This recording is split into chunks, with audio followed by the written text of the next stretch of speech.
नमस्कार दोस्तों, स्पीडी जी के एनजीएस में मैं बलराम सर आप सभी का स्वागत करते हैं और देखेंगे आज का भारतीय इतिहास एवं संस्कृति के प्रश्न।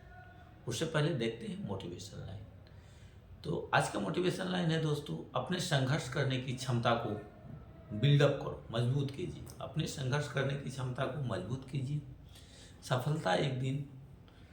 सफलता मिलना तय है। सफलता मिलना एक दिन तय है। तो अपने संघर्ष करने की क्षमता को बढ़ाइए और हिम्मत नहीं हारना है, लगातार कंटिन्यू मेहनत करना है।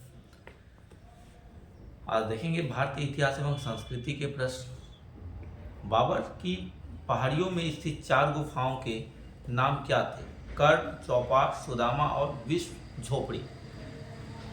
कर्ण, चौपार, सुदामा और विश्व झोपड़ी। अशोक के पुत्र दशरथ ने आजीविकों को कौन सी गुफा प्रदान की? नागार्जुन गुफा। अशोक के पुत्र दशरथ ने आजीविकों को कौन सी गुफा प्रदान की? नागार्जुन गुफा प्रदान की।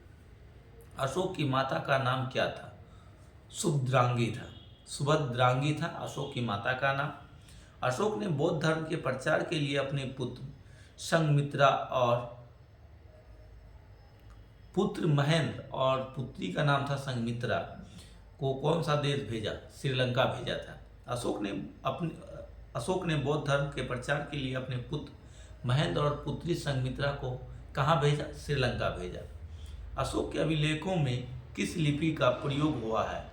ब्राह्मी, ख्रोष्टी, ग्रीक और अरमाइक।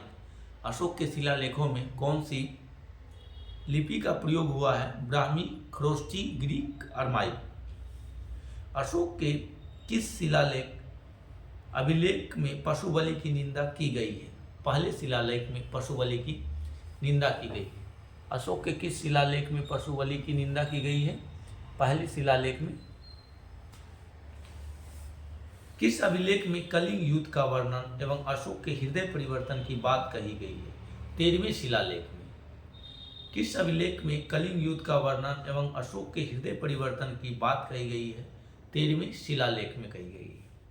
अशोक का कौन सा अभिलेख सबसे लंबा है? सबसे लंबा 7वां अभिलेख है। अशोक का कौन सा अभिलेख सबसे लंबा है? 7वां अभिलेख लंबा है। अशोक का कौन सा अभिलेख ग्रीक एवं अरमाइक भाषाओं में प्राप्त हुआ है? सा-ए-कुना कंदहार अभिलेख। सा-ए-कुना कंदहार अभिलेख। अशोक के समय प्रांतों को क्या कहा जाता था?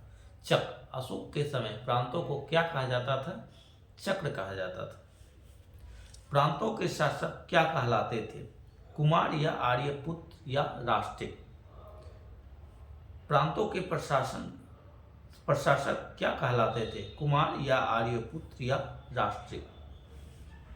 अशोक के समय बिक्री कर के रूप में मूल्य का कितना भाग वसूला जाता था? 10वां भाग।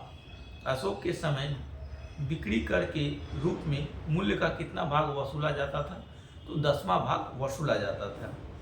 सरकारी भूमि को क्या कहा जाता था? सीता भूमि। सरकारी भूमि को क्या कहा जाता था? सीता भूमि कहा जाता था। बिना वर्षा के अच्छी खेती होने वाली भूमि को क्या कहा जाता था? अवैध मातृक। अवैध मातृक कहा जाता था। स्वतंत्र वेश्यावृत्ति को अपनाने वाली महिला को क्या कहा जाता था? रूपा जीवा। स्वतंत्र वेश्यावृत्ति को अपनाने वाली महिला को क्या कहा जाता था? रूपा जीवा कहा जाता था। सम्राट अशोक की वह पत्नी कौन थी जिसने उसको प्रभावित किया था? कारुवाकी। कारुवाकी। सम्राट अशोक की वह पत्नी कौन थी जिसने उसको प्रभावित किया था? कारुवाकी। सर्वप्रथम भारतवर्ष का जिक्र किस अभिलेख में है? हाथी गुम्फा अभिलेख में। सर्वप्रथम भारतवर्ष का जिक्र किस अभिलेख में? हाथी गुम्फा अभिलेख में है। सर्वप्रथम दुर्भिक्षु की जानकारी देने वाला अभिलेख कौन सा अभिलेख है? शाहगौरा अभिलेख है। सर्वप्रथम दुर्भिक्षु की जानकारी देने वाला अभिलेख कौन सा अभिलेख है? शाहगौरा अभिलेख है। सर्वप्रथम भारत पर होने वाले हुन आक्रमण की जानकारी किस लेख से मिलती है? भीतरी स्तंभ लेख से मिलती है। सर्वप्रथम भारत पर होने वाले हुन आक्रमण की जानकारी किस लेख से मिलती है? भीतरी स्तंभ लेख से मिलती है। रेशम बुनकर की श्रेणियों की जानकारी किस अभिलेख से प्राप्त होती है? मंदसौर अभिलेख से। रेशम बुनकर की श्रेणियों की जानकारी किस अभिलेख से प्राप्त होती है? मंदसौर अभिलेख से प्राप्त होती है। प्राचीन सिक्कों को साहित्य में क्या कहा जाता है? कांसा अर्पण या आहत सिक्के कहा जाता है। सर्वप्रथम सिक्कों पर लेख लिखने का कार्य किस शासकों ने किया? यवन शासकों ने किया। सर्वप्रथम सिक्कों पर लेख लिखने का कार्य किस शासकों ने किया? यवन शासकों ने किया। विशिष्ट क्या है? प्राचीन काल में बेगारी है। विशिष्ट क्या है? प्राचीन काल में बेगारी है। किस अभिलेख में चंद्रगुप्त मौर्य और अशोक दोनों का अभिलेख किया गया है? महाक्षत्रप रुद्रदमन का जूनागढ़ अभिलेख। महाक्षत्रप रुद्रदमन का जूनागढ़ अभिलेख। शुंग शासकों ने अपनी राजधानी कहाँ स्थापित की? विदिशा में। शुंग शासकों ने अपनी राजधानी कहाँ स्थापित की? विदिशा में स्थापित की। भरहुत स्तूप का निर्माण किसने कराया? पुष्यमित्र शुंग ने कराया। भरहुत स्तूप का निर्माण किसने कराया? पुष्यमित्र शुंग ने। पुष्यमित्र शुंग ने कितनी बार अश्वमेध यज्ञ किया? तो 2 बार यज्ञ किया था। अश्वमेध यज्ञ पुष्यमित्र शुंग ने कितनी बार अश्वमेध यज्ञ किया? 2 बार अश्वमेध यज्ञ किया। पुष्यमित्र शुंग के लिए किसने अश्वमेध यज्ञ कराया? पतंजलि ने। पुष्यमित्र शुंग के लिए किसने अश्वमेध यज्ञ कराया? वो पतंजलि ने करवाया। शुंग वंश का अंतिम शासक कौन था? देवभूति। शुंग वंश का अंतिम शासक कौन था? देवभूति। देवभूति की हत्या कब और किसने की? 73 ईस्वी पूर्व में वासुदेव ने किया था। सुशर्मा की हत्या कब की? देवभूति की हत्या कब की? 73 ईसा पूर्व में वासुदेव ने किया था। सुशर्मा की हत्या कब और किसने किया था? 28 ईसा पूर्व शिमुख ने किया था।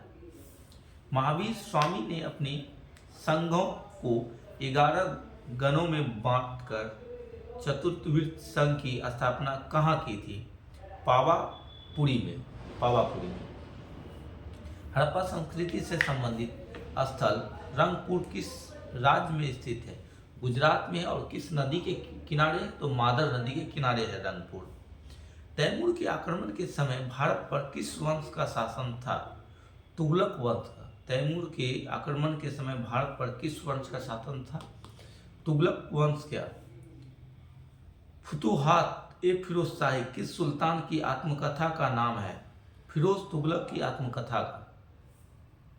कौन सा सूफी संप्रदाय बिहार में अधिक लोकप्रिय था? फिरदौसी।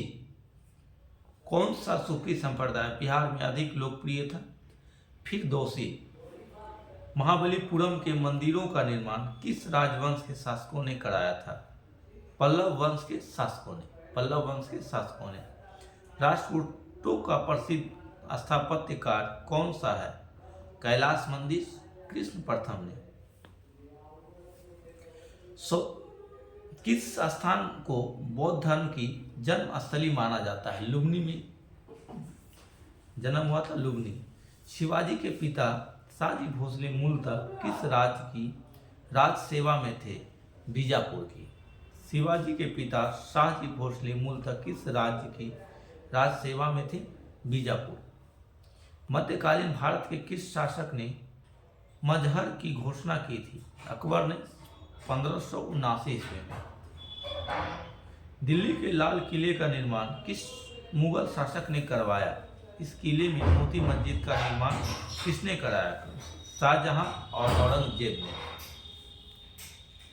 दीवान-ए कोही जिसकी स्थापना मोहम्मद बिन तुगलक ने की थी किस विषय से संबंधित था? कृषि से संबंधित था। दीवान-ए-कोही जिसकी स्थापना मोहम्मद बिन तुगलक ने की थी किस विषय से संबंधित था? कृषि से संबंधित था। ब्रिटिश ईस्ट इंडिया कंपनी को सूरत में कारखाने की अनुमति देने वाला मुगल शासक कौन था? जहांगीर था। 1878 ईस्वी में वर्नाकुलर प्रेस एक्ट का अभिप्राय क्या था? भारतीय भाषाओं में समाचार पत्रों का प्रकाशन रोकना। सत्य शोधक समाज की स्थापना किसने की थी? ज्योतिबा फुले ने। सत्य शोधक समाज की स्थापना किसने किया था? ज्योतिबा फुले ने। पेशावर किस सम्राट के शासनकाल में बौद्ध सभ्यता को प्रसिद्ध केंद्र था? कनिष्क के शासनकाल में।